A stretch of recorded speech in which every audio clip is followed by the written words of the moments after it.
Well, I started out in a novitiate, Franciscan, with the Franciscan kind of spirituality, which is very intellectually nature-oriented.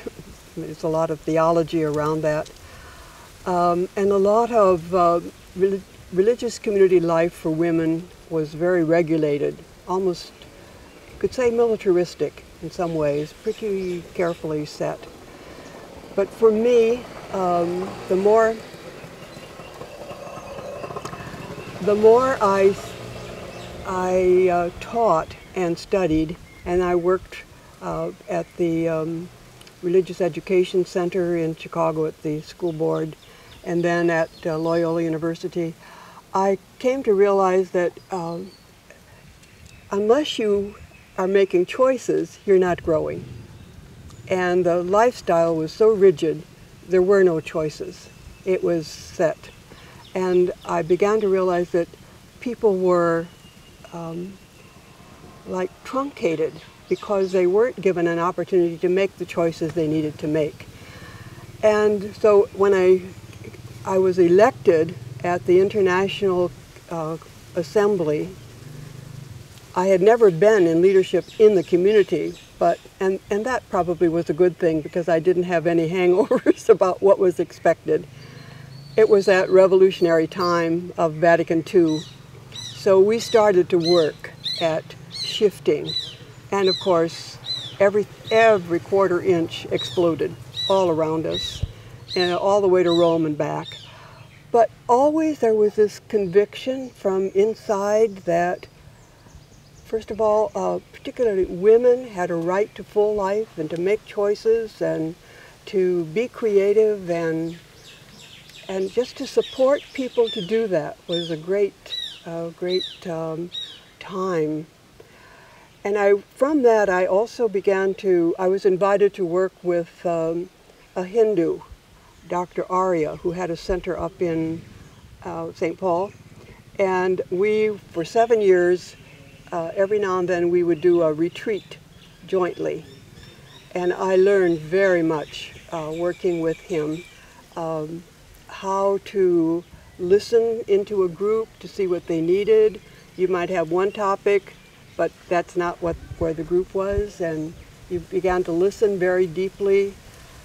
And I went from that to working at a center, and then that whole experience of shifting spirituality and integrating. One of the major areas was sexuality, and realizing that by the time I moved out to California, I was on a different spirituality path altogether. And then met up with the writings of Sri Aurobindo. Sri Aurobindo's writings were, for me, a composite of not only profound spirituality, profound science, profound literature. He's such a composite of wisdom and wholeness. His sentences are impossible, of course. He's a classic writer. His periodic sentences can run a paragraph. So you really have to be ready to read carefully. But every section, by the time I would complete a section, I would have a whole new insight.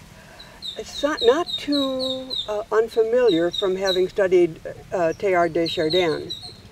But with Sri Aurobindo, you got it in a more universal language, less pointedly Christian and Jesuit, and a better language for me, for communicating, because Chardin had been silenced, so he never got his language into the public. So he was writing about oogenesis and Christogenesis, which were very difficult language in the universal milieu. But his writings are beautiful and more poetic in a way than Sri Aurobindo's. But Sri Aurobindo's solid. You come each section and you build the next section and you build the next section, where like the divine consciousness is first involution. You know, it had to be in matter or nothing could have risen from it. You get a holistic approach to to the purpose of life, why humanity is here and why we're in process. And that's where human unity is now the next step in that process. Well, one of the things that I have, metaphors that I have used for that has been very helpful is 2 leaves on a tree. Let's say they have consciousness, but let's say they could articulate consciousness. They might look at each other and say, we're separate, not realizing that the life source that's coming up is running in both of them. If one of them is sick, it's affecting the other. If one of them is flourishing, it's affecting the whole. So the image of, you could say that's true of the cell in the body, that's true of a drop in the ocean. If a drop in the ocean gets contaminated, the whole is affected. So there are many kinds of metaphors of that experience. We just think we're separate, as Merton says. We're really, ontologically, we're one. I don't think we get the sense unless we experience it. And I experienced being at a workshop with 2 people here. We're doing Walter Goodman's Tap on Your Heart in the morning and say, "Sweetie, how are you for the day?" I mean, he's such a nut. But what happened in that, as we were sending energy, all of a sudden, I felt I was this big. Because all of a sudden, the energy was so flowing. So there's no doubt from that kind of experience that we're sharing that energy. And once you have that experience, that somebody else's thought and somebody else's energy and somebody else's love can help you heal, or can help you grow, or can help you change, or you can radiate and see the effect of it. I think it's helping people get the experience of those powers that are latent in us that is convincing. The definition may help you put a good base on it, but I think it's the experience. Once you've experienced that, you know we're connected. Well, I meet with people and conversation with people who are discouraged, who feel they're working hard and they're living, but nothing is adding up, and they watch all the misery and see all the scenes, and what is this all for? So I think I'm resonating with that agony in people, and then my own sense of how much more alive and vital, and we're meant to live in joy. We're meant to live with fullness, much more than we have been educated to think we are. And so somewhere in there, that's when I had started the script on Auroville, to tell a story of people who could come together in great diversity and could blend their energies because they had a common vision of what they might create and would care. And I think even before I knew too much about it, but just reading about Auroville, there was always a kind of current of electricity that this would be good, this would be good.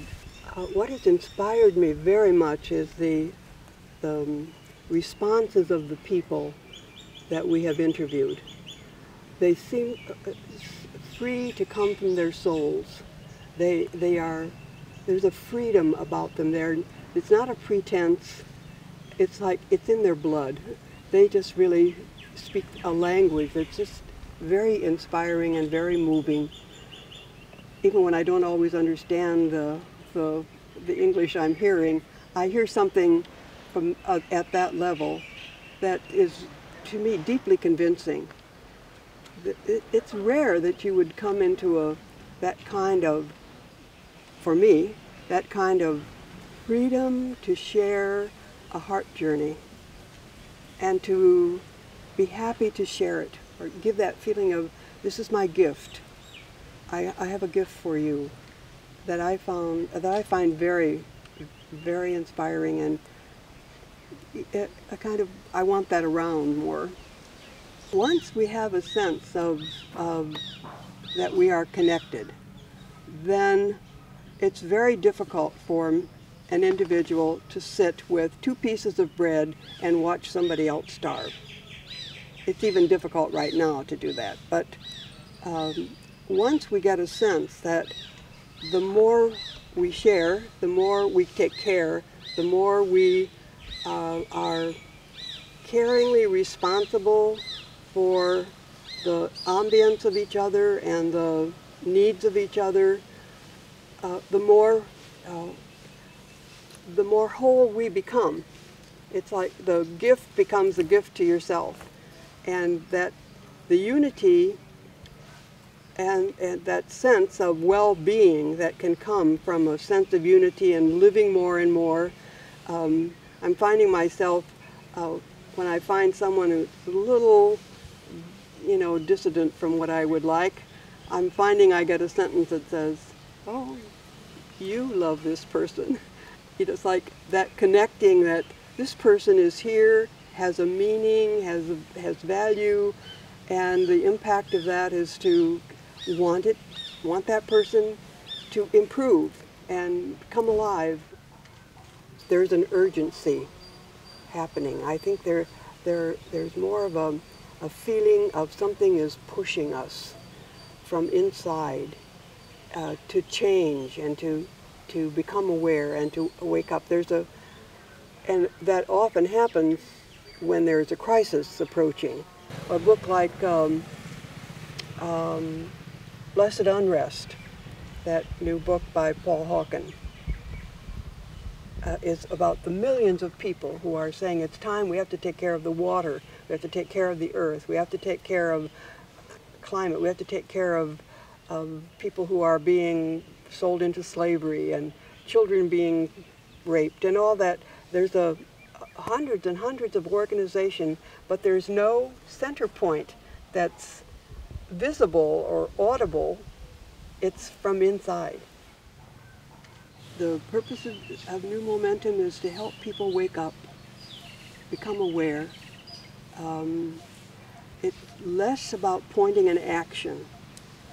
There are many organizations to point actions and involve people in getting organized. We just talked about Blessed Unrest and how many there are. But I think right now we need that deeper awareness. Why? Why is the earth sacred? Why is another person sacred? And it's that waking up to that new mind about life and the mystery that we're involved in and we have a part in, that I think is where New Momentum has a right sliver into this. So it seems right now. That's where we're being invited to work in that vein, to help people begin to question, begin to catch fire from people who are catching fire. So it's a very kind of special purpose, rather than just let's work for unity. It's like let's work for the awareness, the mindfulness, what will prompt toward it. It's important not to set too rigid a goal that we have to be at such and such. I've gone through goal-directed planning. I don't know if you've ever been exposed to goal-directed planning, where 5 years down the line we have to have 55 of these in place, and I think that's not life, that's chairs or something. You could do that with furniture, but I don't think you can do that with life. So yes, it's like we're open, we want to see this wherever it can catch on, wherever people can take heart, wherever someone can say, there's something here I'd like to pursue. That's what we want. Not we have to have 1,000 people doing this by such and such. That's too linear.